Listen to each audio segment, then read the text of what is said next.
So hello guys, this is Bengalian vibes.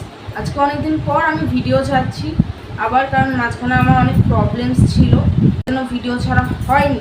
তাই জন্য আজকে আমি অনেক দিন পর ভিডিও ছাড়ছি। আমাদেরকে যেটা বলেছিলাম, আমার একটা আক্কেল দাগ ছিল, যার জন্য আমি ভিডিও ছাড়তে পারতাম না, খুব একটা বলতে পারতাম না ফ্লুয়েন্টলি। তো সেই আক্কেল দাগটা অপারেশন হয়ে গেছে। তো বেসিক্যালি এখন আমি নর্মালি ফিট আছি দাঁতের দিক দিয়ে। তো আজকের ভিডিওটা আমি শুরু করছি। বেসিক্যালি খুব হইচই হচ্ছিল বাংলাদেশকে নিয়ে কিছুদিন ধরে সোশ্যাল মিডিয়াতে। আবারও একটা ধাক্কা ওয়েস্ট বেঙ্গলের জন্য এলো কিছুদিন ধরে। কালকে রাত্রিবেলায় সবাই রাত দখল করেছিল, রাস্তায় সবাই মোমবাতি নিয়ে পড়েছে। তো বেসিক্যালি আমাদের ওয়েস্ট বেঙ্গলে বোঝাই যাচ্ছে না যে এগুলো হচ্ছে কি, কেন হচ্ছে, কি জন্য হচ্ছে। বাট আমাদের যে প্রবলেমটা হচ্ছে, যে ভবিষ্যতের ব্যাপারটা, ভবিষ্যতে ইনসিকিউরিটি, আমাদের নিজেদের পরবর্তী প্রজন্ম যারা মেডিকেলে পড়বে তাদের জন্য তারা কী করবে ভবিষ্যতে, কিংবা আমরা চিকিৎসা করাবো তাদের থেকে কী ভরসায় চিকিৎসা করাবো, এটা প্রশ্ন হয়ে দাঁড়াচ্ছে। এবার প্রশ্ন হচ্ছে যে আমাদের কি হসপিটাল অ্যাভয়েড করা উচিত? সেটা করা সম্ভব না। এবার করবো তো করবোটা। মেয়েরা বাইরে বেরোলে রেপ হয়ে যাচ্ছে, বাড়িতে থাকলে অশিক্ষিত, বাইরে বেরোলে নরখাদকরা ঘুরে ঘুরে তাকাচ্ছে, বাড়িতে থাকলে ফোটা শুনছে। তাহলে করণীয়টা কী? জাস্টিস সবাই চাই, আমরা সবাই চাই যে মেয়েটার জাস্টিস পাক, কিন্তু কিছু জিনিস আছে যেগুলো একটু রয়ে সয়ে করা দরকার। যেমন ভাঙচুর। আর যে কোনো হসপিটাল ভাঙচুর করলে কি সব ঠিক হয়ে যাবে? মেয়েটা ফিরে আসবে? মেয়েটা কি করে ফিরবে? কারণ মেয়েটার সাথে তো যে কোনো কাজটা করে ফেলেছে। এখন আমাদের কি করণীয় সেটা আমরা সাধারণ পাবলিকরা বেশ ভালোই জানি, কিন্তু আমরা করবো না।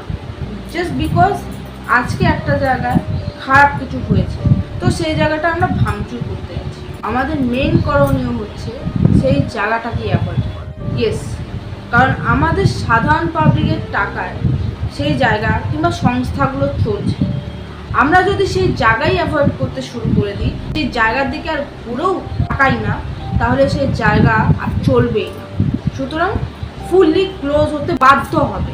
এটা একমাত্র আমাদের যেরকম সাধারণ পাবলিকরাই পারবে, যেটা আমরা করব না।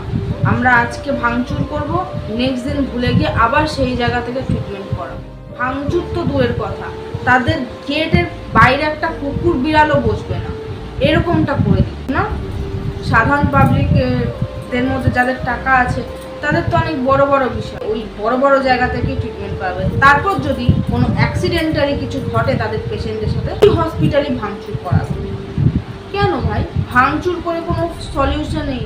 প্রাইভেট হলে তাদের যাচ্ছে, গভর্নমেন্ট হলে গভর্নমেন্টের যাচ্ছে, তাতে কিছু পাচ্ছিস? সেই মানুষটা ফিরে আসছে না। তোরা শুধু ভাঙচুর করে মানুষটাকে আরো ইনজাস্টিস। এখন আমাকে অনেকে জিজ্ঞেস করবে তাহলে আমাদের কি করণীয়, সেটা তো আমি আগেই বলেছি। ওই যে ভাঙচুর নয়, এমন একটা বিহেভ করো যেন ওই হসপিটালে কেউ তাকাবেই না। চাল কুকুর তো দূরের কথা, একটা মাছি যেন না বসে সেই হসপিটালে, তাদের অনেক বড় শাস্তি হবে।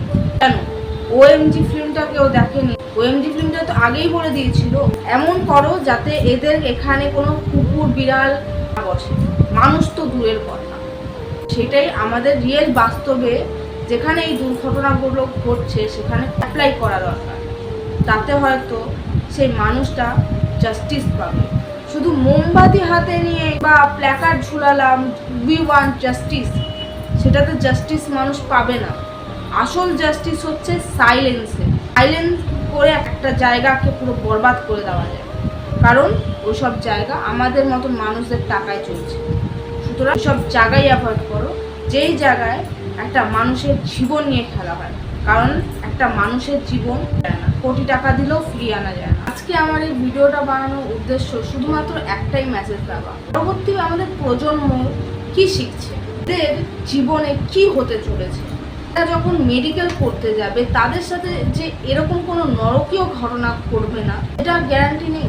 এবং আমরা কি করে ভরসা পাবো তাদেরকে পরবর্তী জন্মকে মেডিকেল কিংবা যে কোনো পেশায় নিযুক্ত করাতে? আমার বক্তব্য শুধু একটাই, আমাদের পরবর্তী জেনারেশন যারা আসছে তারা যেন আরও বেশি চোখ নাক মুখ কান খোলা রাখে, তাদের সাথে এরকম ভয়ানক নারকীয় ঘটনা না ঘটে। তো গাইস, আজকের ভিডিওটা আমি এখানেই শেষ করছি, বিকজ আমি এই ভিডিও বেশি লং বানাতে চাই না।